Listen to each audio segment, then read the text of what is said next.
बिलाल भुट्टो, देखिए ना, आप हुकूमत में हैं, वो आपके इत्तेहादी हैं, लेकिन ऐसे इत्तेहादी हैं जो आपके साथ मिनिस्टीरियल जिनका शेयर नहीं है और बड़े मामलात के ऊपर वो आपके साथ बसा औकात सियासी हाथापाई भी हो जाती है, आपकी बाद में मामला तय हो जाते हैं। तो ये तो आपकी तरफ से मामलात सामने आने चाहिए थे। बिलावल भुट्टो जरदारी साहब को ट्वीट करने की मजबूरी क्यों पेश आई? आप लोग क्यों खामोश रहते हैं इन मामलात पर? नहीं, हम खामोश नहीं रहते। ये मामला तो बिलावल भुट्टो जरदारी साहब से एक बड़े इत्तेहादी, एक बड़ी पार्टी के चेयरमैन के नाते ये बात हम ही ने उनसे की है, तो उन्होंने जो वो ट्वीट किया है। आपने बिलावल ये भुट्टो हमने जरदारी से उनसे ट्वीट बात की करवाया है है? तो उन्होंने ट्वीट किया है। नहीं, हमने ट्वीट नहीं करवाया, लेकिन ये चीज़ें डिस्कस उनसे ज़रूर हुई है।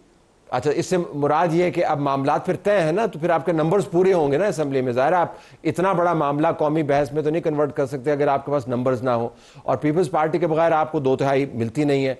तो पीपल्स पार्टी 27वीं आईनी तरमीम के जो बुनियादी मकासद हैं उस हवाले से आपके साथ है, नंबर्स पूरे हैं आपके। देखिए, पीपल्स पार्टी ने ये कहा है कि वो उन्होंने अपनी सेंट्रल एग्जीक्यूटिव कमेटी की मीटिंग जो है वो 6 तारीख को बुलाई है। उसमें वो तमाम चीज़ें रखेंगे और उसके बाद जो है वो इसका वहाँ पे उसका फैसला करेंगे और उसके बाद उससे हमें आगाह करेंगे।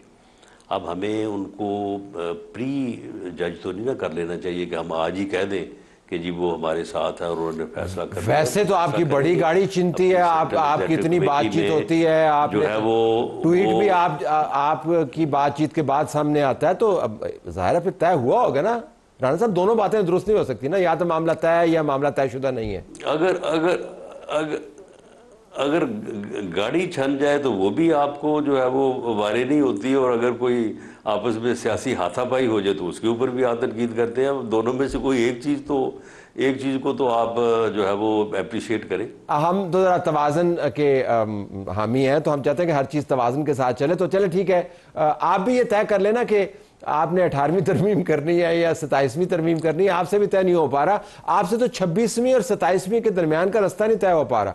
26वीं आईनी तरमीम में आपने कॉन्स्टिट्यूशनल कोर्ट बनाने का किया था, वो अब आपने कॉन्स्टिट्यूशनल बेंच बना दिया। अब बेंच के ऊपर कॉन्स्टिट्यूशनल मामलात तय हो रहे हैं, अब आप कॉन्स्टिट्यूशनल कोर्ट लेके आ रहे हैं।